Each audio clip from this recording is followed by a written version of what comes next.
Shalom guys, salam sejahtera untuk kita semua. Kembali lagi dengan saya, Pavel 88 Channel dan salam waras. Kali ini langsung saja kita akan menyimak kesaksian dari Ricardo Kakak, yang kita tahu dia adalah seorang pemain bola legendaris yang luar biasa. Dan saudara, setiap kali dia mencetak gol, dia selalu membuka bajunya dan memperlihatkan baju kaosnya yang bertuliskan I belong to Jesus. Dan ternyata tulisan ini memiliki makna yang sangat dalam. Apa makna dari tulisan ini? Langsung saja kita simak kesaksian ini sampai tuntas. Dan kesaksian ini sungguh-sungguh memberkati saya secara pribadi. Dan saya rindu ini juga akan memberkati saudara semua. Banyak hal yang dia saksikan tentang kehidupannya, tentang bagaimana dia berjuang sembuh dari sakit yang menurut dokter itu mustahil untuk sembuh. Dan luar biasa, dia berkomitmen untuk memberikan seluruh prestasinya, hidupnya bagi Yesus. Ini dia yang sangat menarik dan sangat memberkati. Mari saksikan sampai tuntas dan Tuhan Yesus memberkati. Shalom.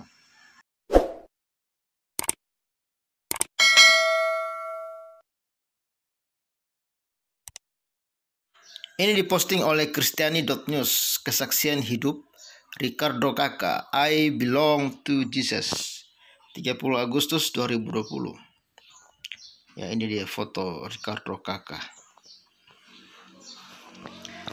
Ya, lahir di Brasilia tahun 1982 dengan nama Ricardo Iseson dos Santos Leite.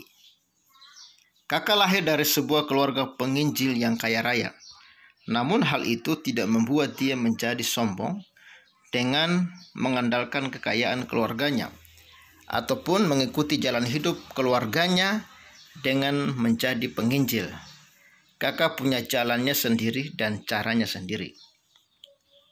Cedera, dokter berkata tidak dapat sembuh. Sejak kecil ia sangat menyukai sepak bola.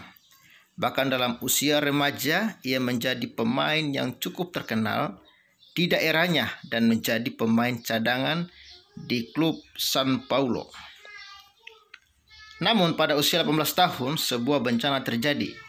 Ia mengalami cedera punggung yang serius saat sedang berenang. Dokter mengatakan ia tidak bisa main sepak bola lagi. Bahkan kemungkinan besar ia akan lumpuh akibat cedera itu.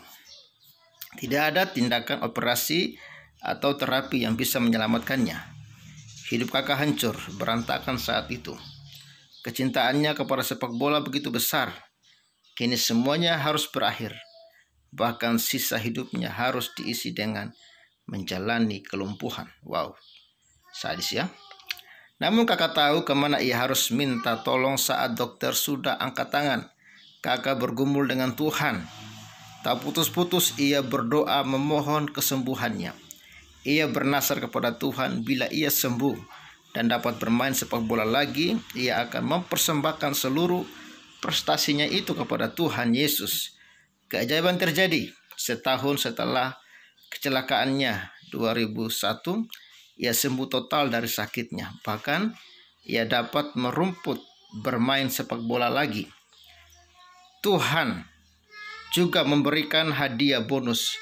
Ia tidak lagi pemain cadangan melainkan menjadi pemain utama dan andalan dalam klubnya. Wow, puji Tuhan ya, keajaiban terjadi saat kita berharap dan meminta kepada Tuhan Yesus. Karena Yesus berjanji, ketuklah maka pintu akan dibukakan, mintalah maka kamu akan mendapat ya. Dan tentu semuanya atas kehendak dan rencana Tuhan, tidak bisa dipaksakan oleh siapapun. Jikalau doa kita sesuai dengan kehendak Tuhan, maka apapun dapat terjadi. Lalu bergabung dengan timnas nasional Brasil. Tuhan membuat permainan kakak menjadi begitu hebat sehingga manajer tim nasional Brasil terpikat akan permainannya dan memanggil kakak untuk menggunakan baju kebesaran tim Brasil.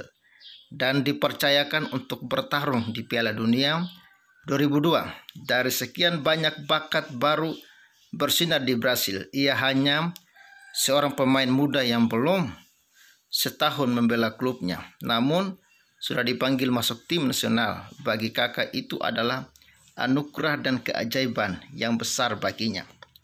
Beberapa pertandingan berjalan begitu keras bagi Brasil, sehingga beberapa pemain bintang harus disimpan karena cedera. Datanglah kesempatan bagi Kakak untuk turun membela timnya. Di bawah pembelaannya, Brasil pun menang. Peristiwa legendaris yang menggemparkan dunia itu pun terjadi. Kakak menanggalkan seragam luarnya sehingga nampak di balik sebuah kaos putih dengan tulisan yang menggegerkan. Kaos putih itu bertulisan I love Jesus. Itu terus dilakukannya setiap kali teman-teman merayakan gol, dan akhirnya Brasil pun memenangkan Piala Dunia 2002 setelah menaklukkan Jerman di final dengan skor 2-0. Dalam parade kemenangan di negaranya sendiri, kaos kesayangannya yang bertuliskan I love Jesus itu tidak pernah dilepaskannya. Hal itu menginspirasi banyak pemain Brasil, bahkan pemain negara lain melakukan hal yang sama. Wow. Puji Tuhan ya. Akhirnya Kakak bisa memberikan pengaruh kepada pemain-pemain yang lain untuk jangan melupakan Tuhan, mempersembahkan segala hormat kemuliaan bagi Tuhan, segala keberhasilan semua datangnya dari Tuhan. Ya, bagi yang percaya kepada Kristus, datangnya dari Tuhan Yesus. Wah, puji Tuhan. Harus sadar diri kita bukan siapa-siapa. Kalau bukan karena Tuhan, maka kita tidak akan pernah berhasil dalam hidup ini. Kita lanjutkan. Ya, ini saat diwawancara oleh stasiun TV, ia berkata, saya ingin memperlihatkan dengan hidup dan kerja saya, dengan hidup dan kerja saya, apa yang telah Tuhan lakukan bagi saya, supaya orang lain dapat melihat apa yang Tuhan bisa lakukan dalam hidup mereka. Permainan yang cantik di Piala Dunia tidak luput dari perhatian sebuah klub raksasa di Italia, yaitu AC Milan. Tidak lama kemudian mereka minta Kakak masuk dalam timnya sebagai pemain utama. Kakak pun pindah bergabung dengan AC Milan, masuk dalam Liga Italia yang keras dan penuh bintang. Namun dalam musim pertamanya di Liga Italia Serie A, ia langsung menyumbangkan gelar juara Scudetto by AC Milan.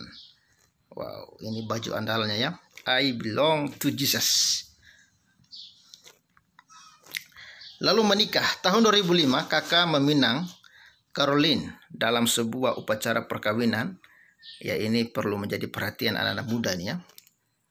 Yang sangat sederhana, sangat berbeda dengan pernikahan selebritis lain yang super mewah. Wow. Padahal Kakak ini orang terkenal, tapi pernikahannya sangat sederhana. Dalam jumpa pers, ia menyatakan bahwa ia masih perjaka dan Caroline masih perawan. Itu adalah periode yang penting, sebuah ujian untuk cinta kami berdua. Saya seorang pria normal dan pasti tergoda untuk melakukan hubungan sebelum pernikahan, tapi saya bisa melewatinya. Wah, puji Tuhan, ini kesaksian yang luar biasa. Tidak mudah memang, apalagi pacaran zaman sekarang. Baru pacaran berapa hari, berapa bulan itu udah jebol kiri kanan ya. Dan memang sangat miris. Dan banyak orang-orang Kristen yang melakukan hal seperti itu. Ya, kita harus menyadari dan didik generasi kita yang masih muda untuk bisa menjaga kekudusan hidup. Lalu juara Liga Champions 2007 bersama AC Milan. Walaupun sebuah isu pindah agama sempat menerpanya di akhir tahun 2006, namun Kakak membuktikan pada mata dunia bahwa ia adalah murid Kristus sejati. Dalam final Liga Champions Mei 2007, menjadi pahlawan kemenangan melawan Liverpool, Kakak langsung merayakan golnya dengan membuka kaosnya dan menunjukkan tulisan I belong to Jesus. Kemudian berlutut berdoa bersyukur di tengah lapangan. Teman-temannya yang lain turut merayakan. Tetapi mereka mengerti dan tidak mengganggu kakak yang sedang berdoa. Peristiwa ini ditonton jutaan pemirsa yang menyaksikan final Liga Champions 2007. Wah, puji Tuhan ya. Orang yang mengandalkan Tuhan pasti akan diberkati oleh Tuhan. Kakak telah menjadi teladan bagi banyak orang. Dalam pertandingan dia selalu berdoa, baik saat berhasil mencetak gol ataupun gagal mencetak gol. Ia membawa Alkitab kemana-mana, membacanya setiap ada waktu luang dalam pertandingan atau latihan, dan menyebutnya sebagai buku bacaan favoritnya. Teman-teman dalam suatu tim menganggap dirinya sebagai jimat. Tanpa dia AC Milan akan sulit untuk menang. Ya, sampai sekarang memang AC Milan sudah redup ya. Dia harus selalu ada bersama AC Milan. Kalau tidak, AC Milan pasti kalah. Dalam hidup kakak telah menjadi terang Kristus bagi orang banyak. Wah, puji Tuhan. Sumber kesaksian.org. Ya, kesaksian ini sangat luar biasa. Supaya siapapun kita, selalulah untuk hidup mengandalkan Tuhan ya. Dan apapun pergumulan masalah yang kita hadapi, carilah Tuhan, minta pertolongan Tuhan. Maka Dia tidak mungkin membiarkan kita tanpa memberikan solusi yang terbaik dalam hidup kita. Bahkan Yesus bukan hanya memberikan pertolongan di saat kita hidup di dunia yang fana, tetapi Yesus juga menjamin hidup yang kekal surga bagi orang-orang yang percaya kepada Dia. Puji Tuhan. Tuhan Yesus memberkati. Terima kasih sudah menyaksikan video ini. Salam waras and God bless you.